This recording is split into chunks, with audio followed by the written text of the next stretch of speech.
WWE Dream matches are typically confined to the minds of fans, and what a twisted place that is, but they do come to fruition every once in a while. Whilst we're never going to see Steve Austin and Hulk Hogan trading finishers or Bret Hart and Kurt Angle painting a pro wrestling masterpiece, we have been lucky enough to witness one-time only meetings between some of the biggest and best WWE stars. Whether these dream matches lived up to lofty expectations, however, is a different matter entirely. I'm Adam Pacitti from Cultaholic Wrestling, and these are 10 one-time WWE dream matches. Join us!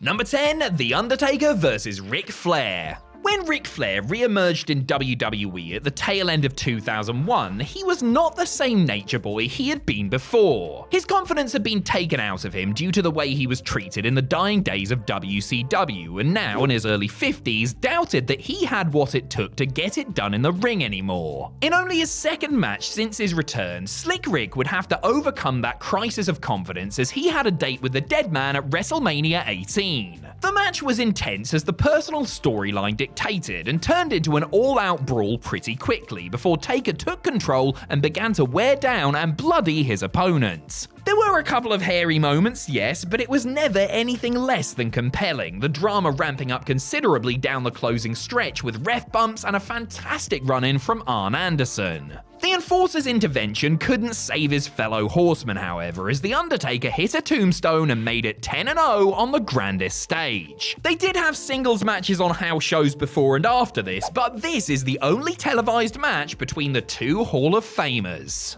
Number 9, Brock Lesnar vs. Daniel Bryan. Many of Brock Lesnar's matches since his 2012 return have been one-off dream bouts due to the nature of the Beast Incarnate's part-time schedule and penchant for hand-picking who he wants to work with, which is usually major stars like John Cena, Goldberg, and Roman Reigns. Of all the one-time only deals, his matches with CM Punk and AJ Styles were both top tier, but for the sheer "is this actually happening" weirdness of it all, Lesnar's match with Daniel Bryan from Survivor Series 2018 just about pips it. As fun as it is watching Brock throw down with one of his fellow monsters, he's arguably at his best when he's in there with a smaller, technically savvier opponent. The American Dragon was certainly that, and played a blinder in this David vs. Goliath WWE Champion vs. Universal Champion stunner. The Beast took the bulk of the match and punished D-Bry with brutal suplexes, but the plucky Bryan never gave in and kept finding openings and ways to punish his much larger foe who, it must be said,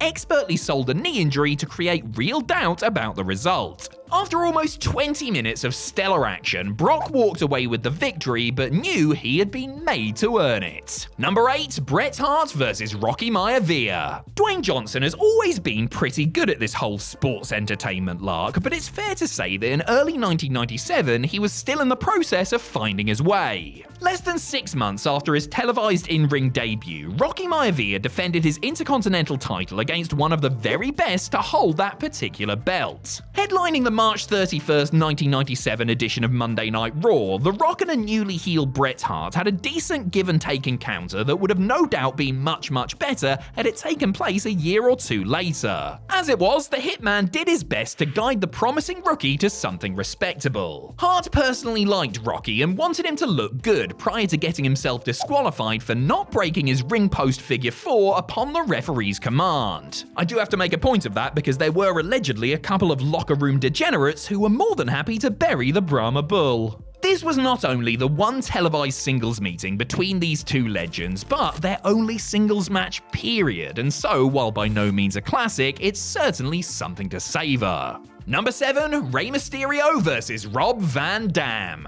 To help hype the forthcoming one-night stand pay-per-view, WWE presented an ECW vs. WWE head-to-head special on June 7, 2006. While John Cena taking on Sabu in an Extreme Rules match might have been the main event, the match most people wanted to see, and which clearly stole the show, was the opener between former Tag Team Championship partners Rey Mysterio and Rob Van Dam. They had never met in singles combat, and while they were former allies and both perennial babyfaces, neither man held back when it came back to what they were willing to do to beat the other. As you would expect from a match between two such spectacular wrestlers, both men took to the skies and battered each other with a steel chair before RVD put the 619 away with a 5-star frog splash. Mysterio was World Heavyweight Champion at the time, but this was non-title. Not that the title needed to be at stake for it to be special, because this one-time meeting between a pair of the most innovative professional wrestlers ever was super special regardless. Number 6, Steve Austin vs. Mr. Perfect. When interviewing the rapidly rising Stone Cold for an episode of Wrestling Challenge in 1996, Curt Hennig lamented that the two couldn't wrestle as he was sure they would have a hell of a match. That was true at the time, with Mr. Perfect in enforced in-ring retirement due to an insurance payout he received because of a crippling back injury, but the situation had changed some 6 years later. Hennig, who had since come back to action for WCW, returned to WWE as an entrant in the 2002 Royal Rumble, and a month or so later, found himself standing across the ring from the Texas Rattlesnake on Raw. While the novelty of seeing the two throw down is certainly there, the match itself was sadly nothing to write to Dave Meltzer about.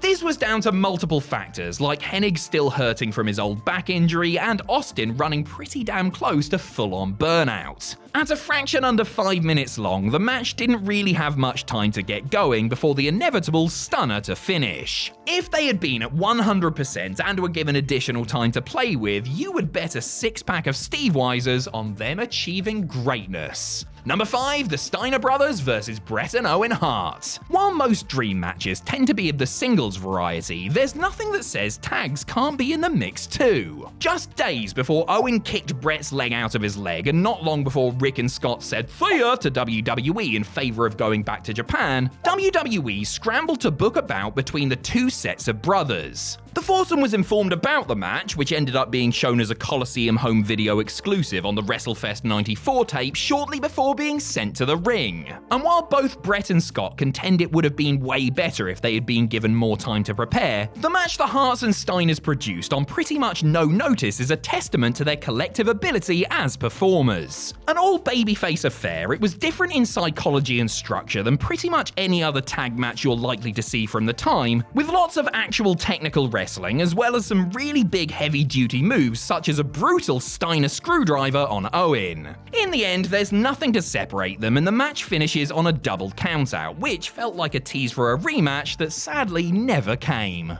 Number 4, Shawn Michaels vs. Rob Van Dam. When Shawn Michaels made his improbable WWE return in 2002, every match he had was treated as though it could potentially be his last. After all, Michaels had been off for 4 years with what was thought to be a career-ending back injury. Perhaps conscious of this, WWE booked his first defense of the World Heavyweight title against a man whose career had skyrocketed in the Heartbreak Kid's absence. Rob Van Dam got the first crack at the gold in the main event of the November 25th, 2002 episode of Monday Night Raw. As Jim Ross mentioned in the opening exchanges, this very much was a dream match. The announcers also made a point to mention HBK's knackered back, which naturally played into the story of the match, Van Dam targeting the back and Shawn going after Van Dam's knee. As for the match itself, it was a rousing TV effort that lasted a shade under 9 minutes and hinted that the two men would be capable of bigger and better things if afforded more time and a grander stage, before that no-good rotten bastard Triple H spoiled everyone's fun by running in for the DQ.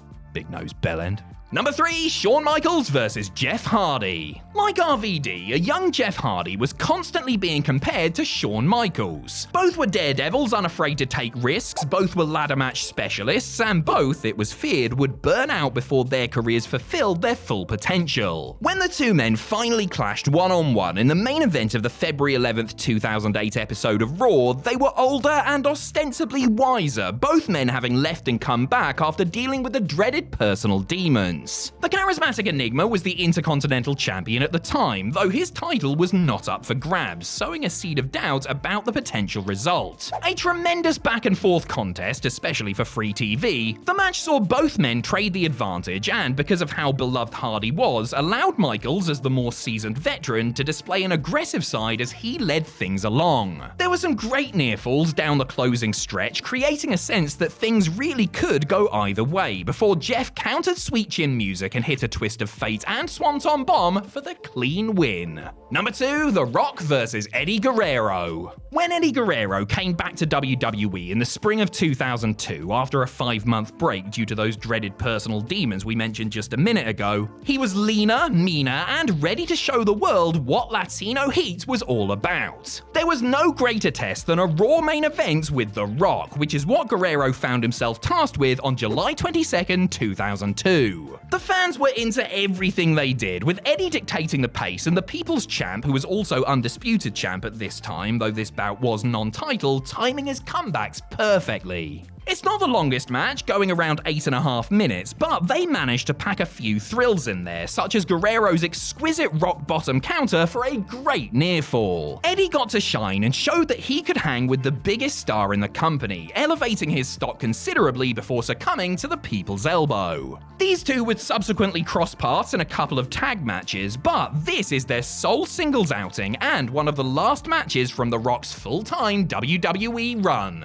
Number 1, Brock Lesnar vs Hulk Hogan. The WWE roster in the summer of 2002 was evidently an embarrassment of riches, because just a couple of weeks after The Rock and Eddie Guerrero closed things out on Raw, Brock Lesnar and Hulk Hogan did the same for SmackDown. The next big thing was on a collision course with the undisputed champion, and had looked impressive since bursting onto the scene the night after WrestleMania 18. A match with Lesnar's number 1 contendership at stake against the Hulkster, who was enjoying a nostalgia-fueled Indian summer, was an opportunity to look even more dominant heading into SummerSlam. And boy, did Brock take that opportunity. A true intergenerational clash between the past and future of sports entertainment, it's completely surreal to see them square off. They kept things simple and stuck to the job at hand, which was to make the NCAA Division I heavyweight champion look like an absolute killer. Their mission was accomplished, and then some. This one-time dream match could have had a sequel, but Hogan backed out of a rematch planned for a few months later at Survivor Series when he realized that he wouldn't be winning the title and would in fact be putting over the new guy once again. Say it with me, everyone, that doesn't work for me, brother!